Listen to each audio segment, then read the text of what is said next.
आपने कठपुतली का खेल तो जरूर देखा होगा। वैसे तो कठपुतली के खेल में हमारा मनोरंजन होता है, लेकिन आज जो मैं कठपुतली की बात कर रहा हूँ उसे देख के आपका मनोरंजन नहीं, आपको अफसोस और तरस आएगा। एक ऐसा देश जहाँ के देशवासी जेल से भी बदतर जिंदगी गुजार रहे हैं और वहाँ का जेलर अपने आप को भगवान कहने पे मजबूर करता है। जब से इस देश के टुकड़े हुए हैं तब से इस देश का एक टुकड़ा तो डेवलपमेंट की वजह से मशहूर है और दूसरा टुकड़ा मशहूर है अपने जुल्म और तानाशाही की वजह से। जी हाँ, बिल्कुल सही समझे, मैं नॉर्थ कोरिया के बारे में बात कर रहा हूँ। अगर आप इस वीडियो को पूरा देखेंगे तो आपको नॉर्थ कोरिया की हिस्ट्री पता चलेगी, जहाँ पर लाखों लोगों को मिनटों में मार दिया गया है।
पहले हम बात कर लें कोरिया को दो हिस्सों में क्यों बांट दिया गया। एक बना नॉर्थ कोरिया तो दूसरा बना साउथ कोरिया। तो गाइस, इसकी शुरुआत 18th सेंचुरी में हुई थी और ये शुरुआत भी दूसरी कंट्रीज के लालच की वजह से हुई थी, जो थी चाइना, रशिया एंड जापान। और ये वही लालच था कि ये तीन कंट्रीज अपने कंट्री का लैंड बढ़ाना चाहते थे, इसी वजह से कोरिया पे अटैक करने का सोच रहे थे। लेकिन कोरिया के लीडर्स को इस चीज की खबर लगते ही उन्होंने 1882 में यूएस से the treaty of peace MET commerce and navigation sign कर लिया, जिसकी वजह से यूएस से उन्हें सिक्योरिटी मिली। लेकिन ये 1904-1905 में रशिया और चाइना के बीच Sino Japanese and Russo Japanese war हुआ, जिसमें जापान ने वॉर जीता और उसी के साथ साथ उन्होंने कोरिया पे भी अटैक कर दिया और कोरिया पे कब्जा कर लिया। और फिर जापान ने कोरियंस पे जुल्म करना शुरू कर दिया और ये चीज ऐसे ही चलती रही 1945 तक। लेकिन फिर जापान में 1945 में हिरोशिमा नागासाकी पे एक न्यूक्लियर अटैक हुआ, जिसकी वजह से उन्होंने कोरिया से पीछे कदम खींच लिए। लेकिन कोरियंस को क्या पता था, ये तो सिर्फ एक शुरुआत है, तूफान तो अभी आने वाला है। क्योंकि जापान के जाते ही नॉर्थ से यूएसएस आर्मी मतलब सोवियत आर्मी ने हमला कर दिया और साउथ से अमेरिका ने हमला कर दिया, जिसमें वॉर नहीं हुआ। एक ऐसी अजीब चीज हुई जो वर्ल्ड वॉर सेकंड में हुई थी, जिसमें हुआ यह कि अमेरिका के प्रेसिडेंट रूजवेल्ट और यूएसएसआर के प्रेसिडेंट जोसेफ स्टालिन, इन दोनों ने बैठ के मीटिंग की और मीटिंग में फैसला ये किया गया कि कोरिया के दो टुकड़े होंगे, एक बनेगा नॉर्थ कोरिया और एक बनेगा साउथ कोरिया। और ये फैसला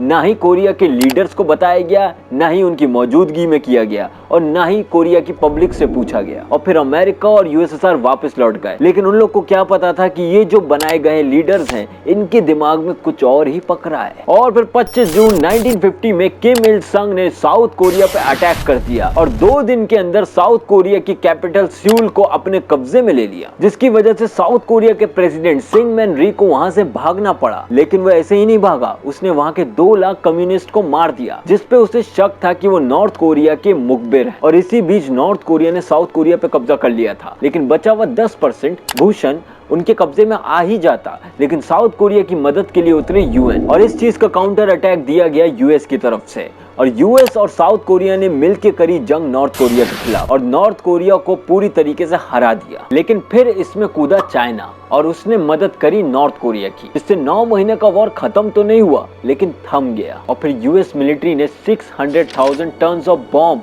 नॉर्थ कोरिया पे गिराए, जिसके बाद एक भी बिल्डिंग नॉर्थ कोरिया पे खड़ी नहीं रह पाई और उसमें 30 लाख लोग मरे। और फिर 27 जुलाई 1953 में आर्मिस्टाइज एग्रीमेंट साइन करके इस वॉर को खत्म करा गया और फिर बनाए गए बॉर्डर, जिससे एक बना साउथ कोरिया और एक बना नॉर्थ कोरिया। तो गाइस ये तो बात है नॉर्थ कोरिया और साउथ कोरिया कैसे बने। वैसे तो ये सब बताने का रीजन ये है कि जिससे आपको समझ में आएगा कि नॉर्थ कोरिया में किम जोंग की तानाशाही कैसे आई। एक्चुअली में नॉर्थ कोरिया जब बना तो किम इल संग जो कि प्रेसिडेंट था नॉर्थ कोरिया का, उसने नॉर्थ कोरिया की पब्लिक को झांसे में फंसा लिया। उसने नॉर्थ कोरिया की पब्लिक से ये कहा कि नॉर्थ कोरिया का दुश्मन पूरी दुनिया है और अगर नॉर्थ कोरिया को कोई बचा सकता है तो वो सिर्फ किम इल संग है। और वैसे भी नॉर्थ कोरिया में इतने अटैक्स हुए थे, इसी वजह से वहां की पब्लिक बहुत ज्यादा डरी हुई थी। वो चाहती थी कि कोई उनकी जिम्मेदारी ले, उनकी रिस्पॉन्सिबिलिटी ले, उनको प्रोटेक्ट करे और इसी चीज का फायदा उठाया किम इल संग ने। और फिर क्या था, नॉर्थ कोरिया की पब्लिक ने किम इल संग को अपना मसीहा मान लिया,